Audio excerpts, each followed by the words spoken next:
Did you hear about the couple that were going together for about 33 years? The girl was getting a bit impatient, and she said to him, "Don't you think we ought to think about getting married?"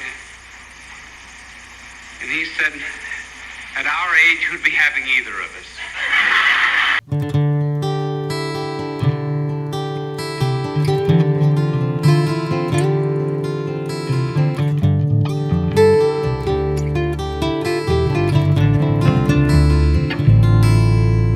Travel along, Catholic pilgrims, for 1 year as we learn from Venerable Fulton Sheen, one of the greatest Catholic teachers in modern times. Join me, Amy Thomas, once a week for a short reading out of Bishop Sheen's book, Way to Inner Peace. Hello, Catholic pilgrims, and welcome to week 50. You know, I have learned a ton from Bishop Sheen this year, and I have also learned a ton of new vocabulary words from Bishop Sheen this year. This week is no exception. Do you know what the word palimpsest means? Well, I sure didn't either, and so I had to go look it up because I needed to understand what it meant in order to make this week's readings make sense. What it means is it's like a piece of parchment paper that people used to use, but the writing that was originally put down on it had been erased. You could still kind of see it, but it was erased so that new text could be written on top of it. And so you can kind of see layer after layer after layer. And what I can gather is that when paper was in short supply, this is what people did in order to have something new to write on or something old to write on, but they just got rid of the words. So anyway, that word is in our reading, and I wanted to bring it up because the part where he talks about it is a very interesting part. And it connects to this week's topic, obviously, where we're going to be talking about memories. I am a person who is an old soul. I love to reminisce. I love to talk about memories. And I think it's something that we need to talk about more in our society. But sadly, I think all of our busyness and all of our time spent on technology is causing us to not have truly genuine, authentic, good memories to share with people. And so that's one of the things we're going to be talking about. The 3 key points are richness, key, and links.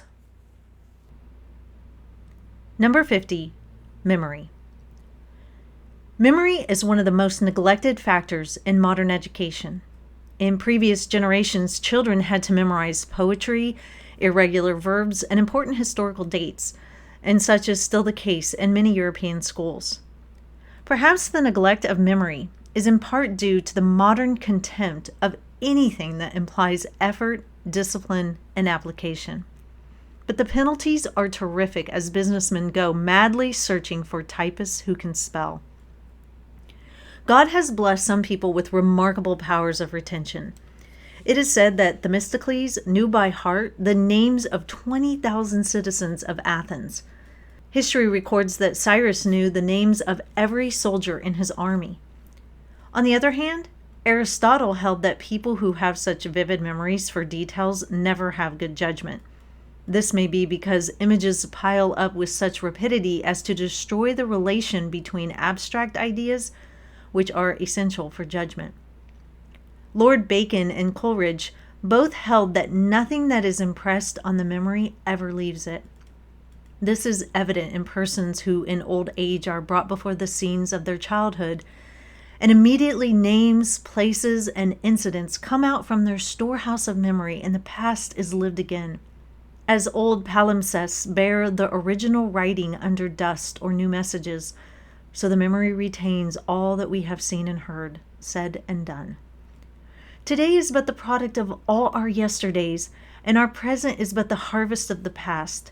The fragments of our memory are very much like islands for the moment unconnected. But it may be that they are continuous, as the solid earth itself is continuous if one did but drain off the water from the seas. Hidden in this retentive power of memory may also be the basis of what will be our final judgment, For what is memory but an infallible autobiography? As at the end of the day, the businessman takes out of the cash register a record of all the debits and the credits, so at the end of life, the memory offers the basis of how we shall be judged. As Coleridge put it, "And this perchance is the dread book of judgment, in whose mysterious hieroglyphics every idle word is recorded."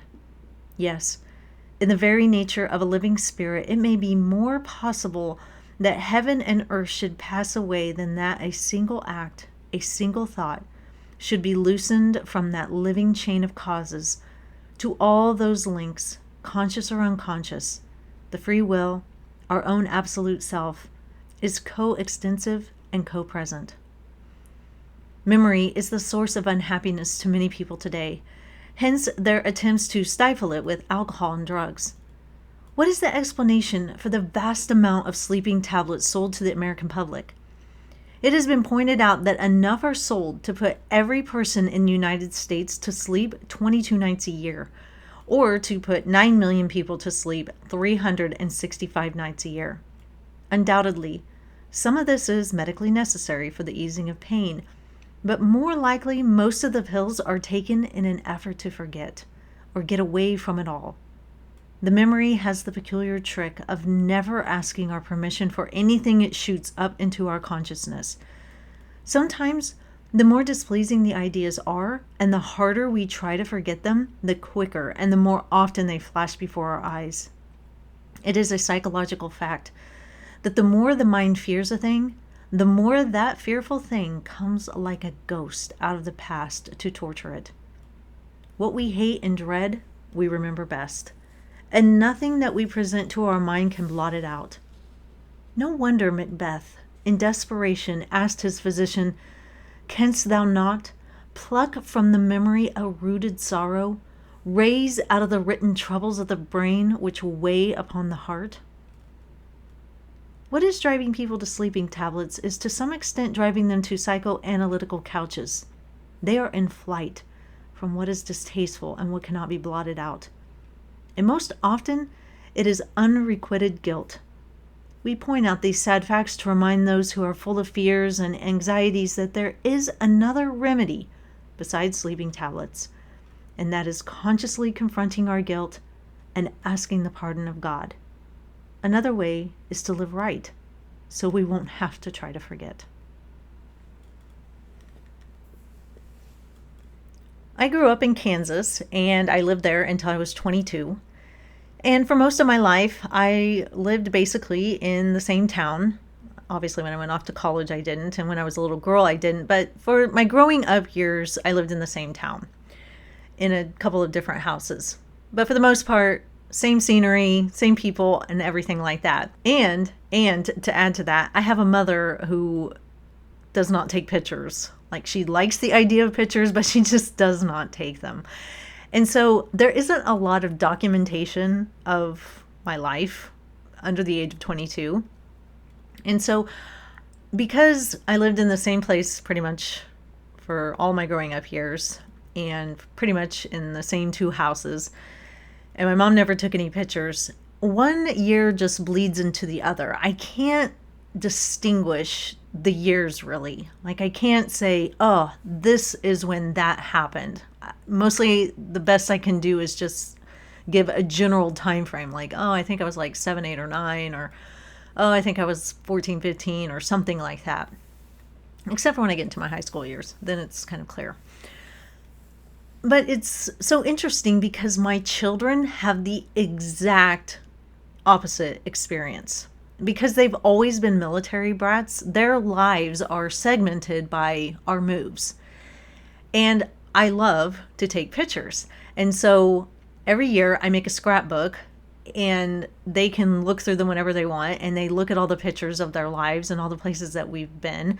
And it's so easy for my kids to tell me exactly when something happened. Like, we lived here and I was this old. And I think a lot of it is because their mind is constantly reminded of where we've been and what we've done because of the scrapbooks, because pictures do a fantastic job of jogging the memory. but also because our lives are broken up as a military family. We're not always in the same place doing the same thing year after year. That's not bad. I appreciate the roots that I had. It just does make it hard to distinguish the years as they go on.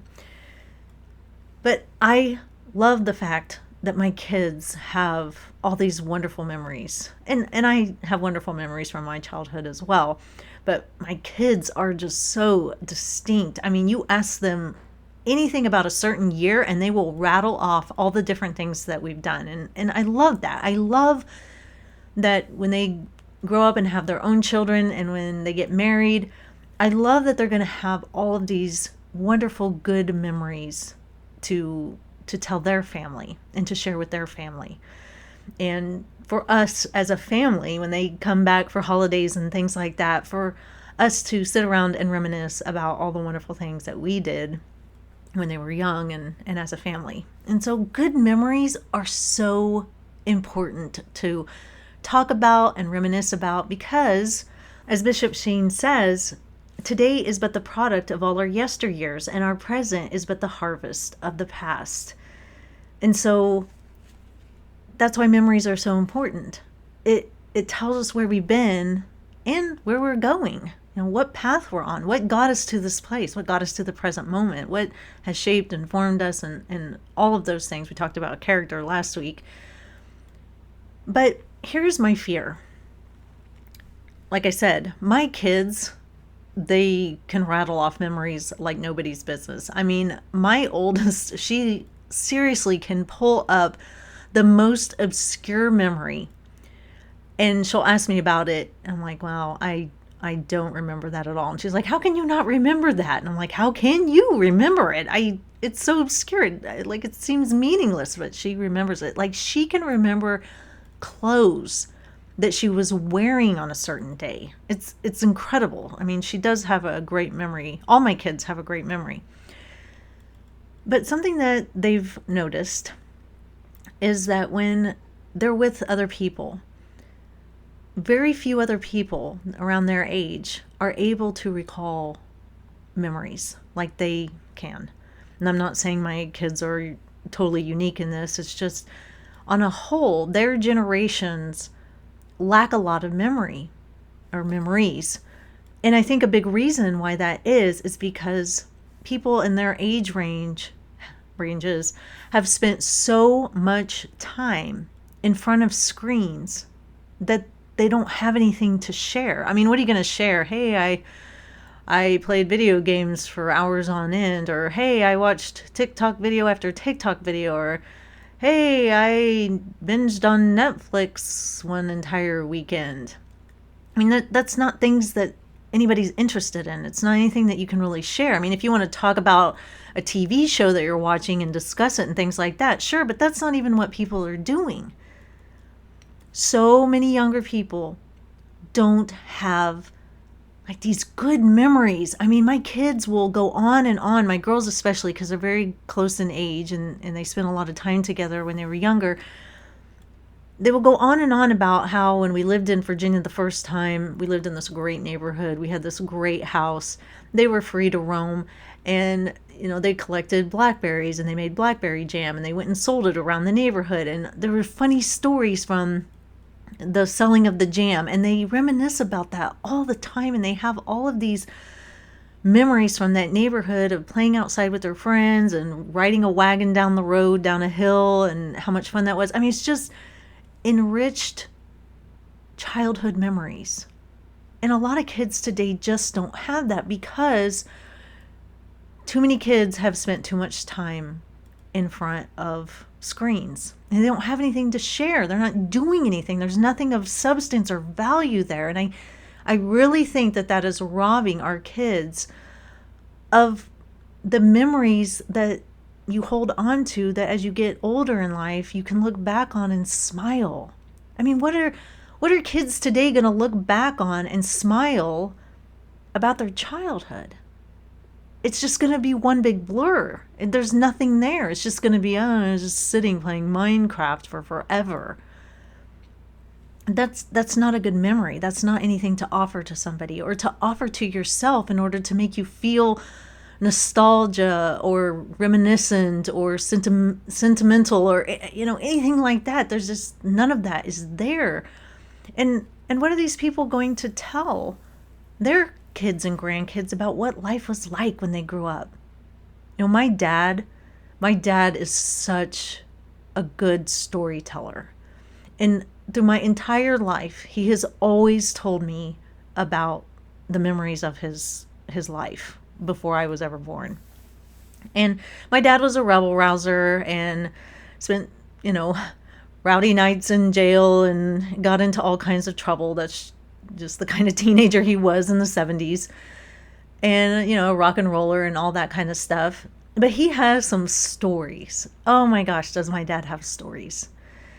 And he's shared them with me. I mean, my dad has a gigantic record collection, like albums. And when I was a kid, I would sit down in front of his record cabinet and I would pull out the albums and I would look at the covers. And because my dad had been to a lot of concerts when he was younger, whenever I would pull out a certain band, he would tell me about what happened at that concert. And I would sit there just eating up every word that he said because it was a way of knowing my dad before I came into the picture. And so he's always been so good about that. And we have a very strong connection because he's always shared with me who he is, what he's done. I know not everything. No, parents don't tell their kids every little thing that they've done. But I know enough that I know my dad pretty well before I was born, and I know him very well now. And it gives us a lot to talk about, and I love hearing his stories. And so that's something that we really need to think about as parents.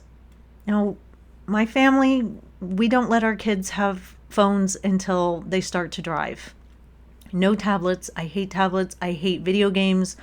Obviously, my older daughters use computers for school, but I just want my kids to have memories. I want them to get dirty and I want them to have adventures and all of those things. And it's something that we have to start taking seriously. Think about what you want your kids to cherish from their younger years and what they're going to tell their kids and what they're going to tell their grandkids. Something really to think about. Bishop Sheen goes on to talk about bad memories. And he says memory is the source of unhappiness to many people today. Hence their attempts to stifle it with alcohol and drugs. He goes on to talk about sleeping pills and how, sometimes those are necessary, but for the most part, what he thinks is that they are taken in an effort to forget, or as he says, get away from it all, because they can't handle it. And this is something I understand very well from my counseling days. And I would always tell my clients, you cannot get rid of memories, especially bad memories. Even Bishop Sheen says here, what we hate and dread, we remember best. And that's very true. Those traumatic events in our lives are the things that are sealed in our brains. And he also says that the memory has the peculiar trick of never asking our permission for anything it shoots up into our consciousness. That's very true. And this is something I would often tell my clients. Your memory, your brain wants to deal with the uncomfortable memories. And so it will continually cause them to pop up into your mind. And so often what people do is try to run away from them. They don't want to think about them, and so they use drugs and alcohol or other unhealthy coping skills in order to run away from those memories. But that's never going to happen. It's just not. And so when the brain brings it up and the memory is presented, it's like the brain is saying, hey, I'd like to deal with this right now. And oftentimes it gets pushed down, and then it'll bring it up again and be like, now? And then it'll get pushed down, and then it'll bring it up again. And the brain is like, can we look through this box here, this box of memories? Can we look through it now? And it's okay to look through it. Your brain wants to analyze it. And as I told my clients, it will not kill you. You will not die. And oftentimes, The brain, it knows how much we can handle, and it doesn't give it to us all at once. It gives it to us little by little. And I often explained it, like boxes. The brain gives you a little box. You open up the box, you deal with what's inside, you close the box up, you put it away. You may have to deal with it a little bit more later on down the road, but then the brain will present something else, and you'll deal with it, open it up, or you'll open it up, you'll deal with it, put it away. And over time, as you do that, as you release these bad memories, the pain and effect that they have on your life starts to lessen. And it's not quite so raw, and it's not quite so traumatic. And you find each time that you deal with it in a healthy way that, hey, I'm not dead. I'm not going to die by confronting either bad things that I have done or bad things that other people have done to me. But the truth is that they just have to be confronted. And if there are things that we have done ourselves, like I talked about last week, all the things that I did that formed a bad character in me because I was choosing sin and vice over following God's path. All of those things I had to learn to deal with. And I had to bring those things to God and ask for forgiveness and think it over with Him in prayer. And that was difficult.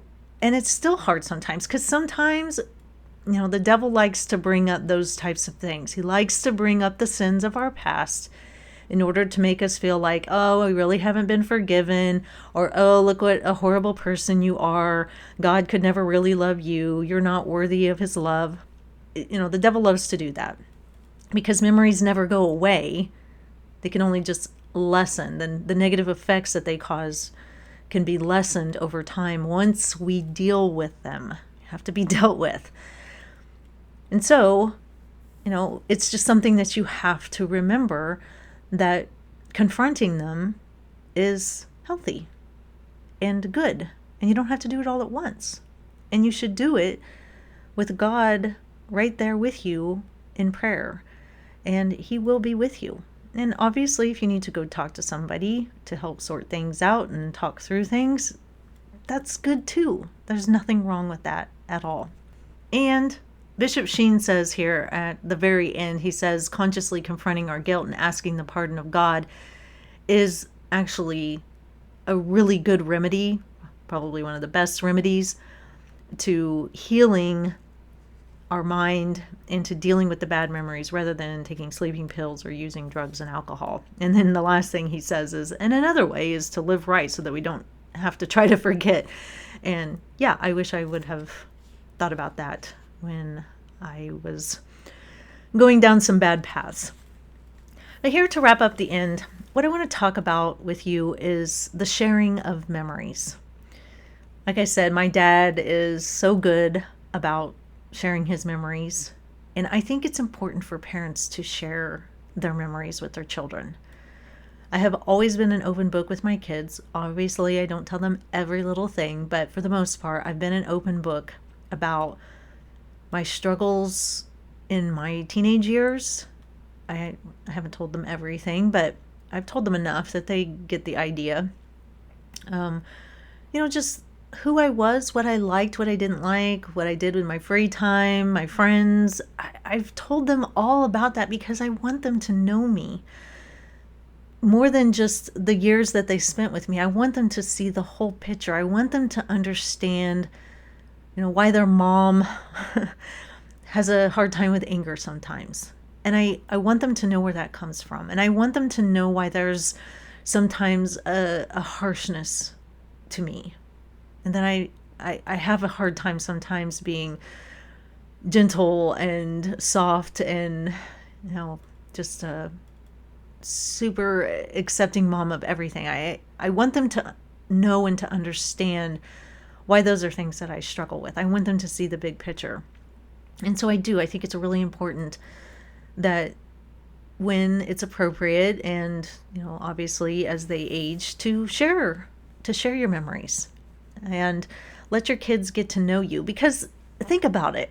how many of us wish, if we don't have our grandparents with us anymore, how many of us wish that we had just one more day with them to talk about them and to hear their memories? I know I do all the time. I only have one grandmother left here on earth, and I feel that desire to hear more and more of her stories. And thankfully she texts. She's in her late 80s and she does text me, which I love. I love that she puts forth that effort, and it's easier for her to text than to take a phone call because her hearing isn't that great. But I'll ask her questions. If I think of something that I want to know from her life, I'll just text her and she'll answer me. And I'm so grateful for the technology for that reason. But with my other grandparents, I do. I wish I could just hear my grandpas talk about their World War II experiences and watch them well up with emotion, not because I like to see their pain, but because it's just a part of their story. And I wish I could talk to my other grandma, my maternal grandma, about what it was like running the restaurant that I used to go visit her at. And I know it must have been such hard work, but I want to hear her stories. And so if we want to hear our grandparents' stories, think of how much our children want to hear our stories.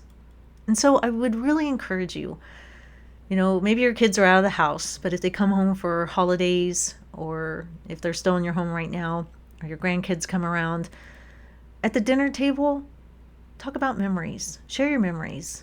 Maybe you start it by asking, what's your favorite childhood memory? Or, what do you wish you knew about me that, maybe I can answer for you? Or is there something that you want to know about my past that, I would be willing to share? Open up those doors and let your kids and your grandkids ask you questions and ask them questions. And above all, please, please, please limit the time to practically nothing.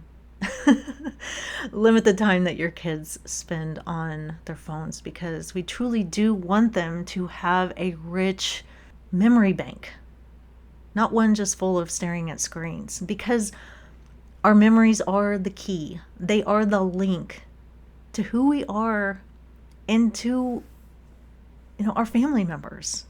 That's how our memory is kept alive. Because my grandparents always told me stories about themselves, there are things about them that I want to imitate, and I want to carry their virtues and parts of their character with me, so that they live on in a way through me. And I think memories just create that link. Like I said, they're the key that really holds us together. So that is all for this week, Catholic Pilgrims. I will see you back here for week 51. And until then, live the faith boldly and travel well.